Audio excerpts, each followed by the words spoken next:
Sir అదేవిధంగా ఇప్పుడు అదృష్ట రత్నాలతో ఇప్పటివరకు జరిగిన అద్భుతాలు ఏంటి చెప్పండి సార్? అదృష్ట రత్నానికి అద్భుతాలు చెప్పాలంటే చాలా ఉన్నాయి. చాలా అంటే మీరు ఒకసారి యూట్యూబ్ ఛానల్ ఓపెన్ చేసి చూడండి. తక్కువలో తక్కువ మీకు ఒక 15,000 నుంచి 20,000 అంటే యాక్చువల్‌గా ఏమవుతుందంటే మా దగ్గరికి రోజుకి ఒక 50 మంది అదృష్ట రత్నం గురించి పెట్టుకున్నాక మాకు అట్లా బాగయింది, ఇట్లా బాగయింది. మాకు కింద ఒక ఫ్లోర్ ఉంటది. ఆ ఫ్లోర్ నిండా అందరూ తీసుకొచ్చిన గిఫ్ట్‌లు, శాలువాలు, ఆ ల్యాప్‌టాప్‌లు, ఫారిన్ నుంచి వచ్చినయి ఎన్ని ఉంటాయి గిఫ్ట్‌లు తీసుకొచ్చి పెట్టి మేమైతే కొన్ని నెలలు కూడా ఓపెన్ చేయము. వాళ్ళు ఇట్లాగా మేము బాగుపడ్డామని చెప్పింది. యాక్చువల్‌గా సుబ్బయ్య శెట్టి గారు అని ఒక ఆయన ఉంటాడు తెనాలిలో. ఆయన అదృష్టరత్నం పెట్టుకున్నాక చాలా బాగా కలిసి వస్తుంది. మొత్తం అందరు కలిసి సూరత్ వెళ్ళిపోయారు. ఆయన పెద్ద ఆయన, ఆయనకి కొడుకులు, కూతుళ్ళు, అల్లుళ్ళు, కోడళ్ళు, ఆడపిల్లలు అందరూ కలిసి సూరత్లో ప్రతి ఒక్కరికి ఫ్యాక్టరీ ఉంది, బట్టల ఫ్యాక్టరీ. ప్రతి ఒక్కరికి ఇండస్ట్రీ. ఆయనకి చిన్నప్పటి నుంచి అలవాటు ఏంటంటే మొదటి నుంచి మా అమ్మాయి చిన్నప్పటి నుంచి వాళ్ళకి ఏదైనా కొత్త లాట రాగానే మా అమ్మాయికి ఒక డ్రెస్ పంపించేవాడు. అంటే ఇక విపరీతమైన లాభంతో అమ్ముడవటంతో వాళ్ళకి ఒక సెంటిమెంట్గా ఎప్పుడు పంపిస్తుండేవాళ్ళు. పంపిస్తుంటే కొన్నాళ్ళకి ఏమైంది, వీళ్ళంతా ఒకరికొకరికి బిజినెస్లు పెరిగిపోయినాయి. ఒకరికొకరికి ఒక షాప్ బదులు 10 షాపులు అయిపోయినాయి. ఇక్కడ ఉండగానే అక్కడికి వెళ్ళాక ఇండస్ట్రీలు అయిపోయినాయి. వీళ్ళందరూ ఏంటంటే ప్రతిసారి కొత్త లాటు చేయగానే మా అమ్మాయికి డ్రెస్సులు పంపించేవాళ్ళు. కొన్నాళ్ళకి ఏమైందంటే మా ఇంట్లో మేము మనుషులు ఉండడానికి కూడా అవకాశం లేకుండా బట్టలతో నిండిపోయింది. అట్లా అయిపోయినాయి. మా అమ్మాయి కూడా ఇక తర్వాత ఏం చేసామంటే మేము అట్లా బట్టలు మనకు పంపించొద్దు, వీటిని చక్కగా అమ్మేసి ఒక గుళ్ళో అన్నదానానికి కానీ దేనికన్నా మంచిగా వాడండి అని చెప్పి పెట్టించామన్నమాట.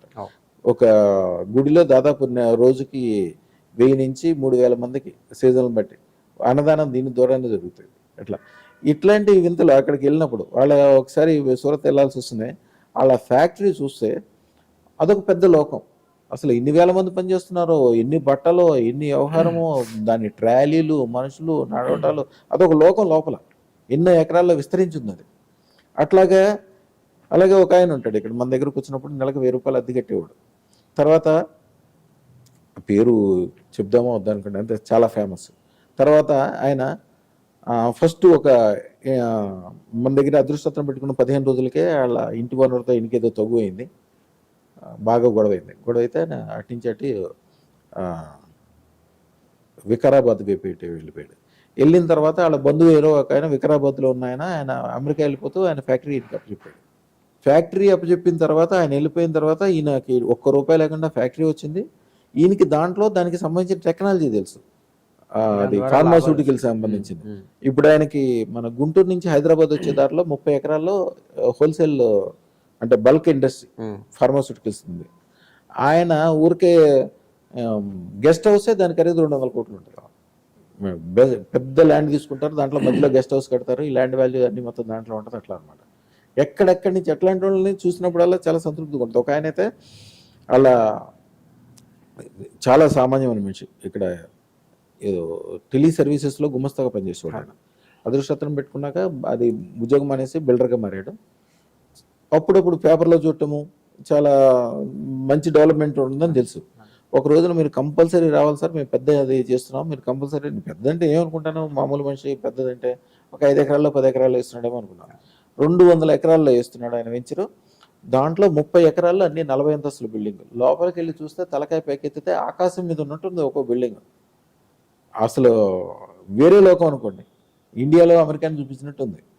అట్లాంటివన్నీ చూసినప్పుడు మాకు చాలా సంతృప్తిగా ఉంటుంది. ఇక్కడ కానీ ఢిల్లీ కానీ నోయిడా కానీ అక్కడికి వెళ్ళినప్పుడు పెద్ద పెద్ద చాలా చిన్న మనుషులు, మంచి రాజకీయ నాయకులు అయి ఉంటాం.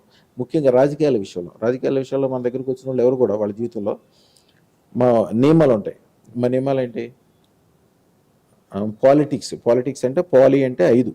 పాలి అంటే ఫస్ట్ ఏంటంటే పాలిటిక్స్లో ఉన్న వాళ్ళు స్వార్థం చూసుకోవాలి. నేను, నా కుటుంబము, నా బంధువులు, నా గ్రామము, 5వది నా దేశం. అంతేగాని మీ ఇంట్లో డబ్బులన్నీ తీసుకెళ్ళి బయటికి రాజకీయాలు ఖర్చు పెట్టడం 100% ఒప్పుకోం. నా దగ్గర ఇప్పుడు లిస్టులో ఉన్న వాళ్ళే 3,000 మంది రాజకీయ నాయకులు ఉన్నారు. వాళ్ళు ఎప్పుడూ పదవిలోనే ఉంటారు, ఎప్పుడూ ఇంటికి ఆదాయాలు వస్తుంటాయి, ఎప్పుడూ జనం మొత్తం చుట్టూతో తిరుగుతూనే ఉంటారు. రోజు ఒక పండగలాగా ఉంటుంది వాళ్ళకి.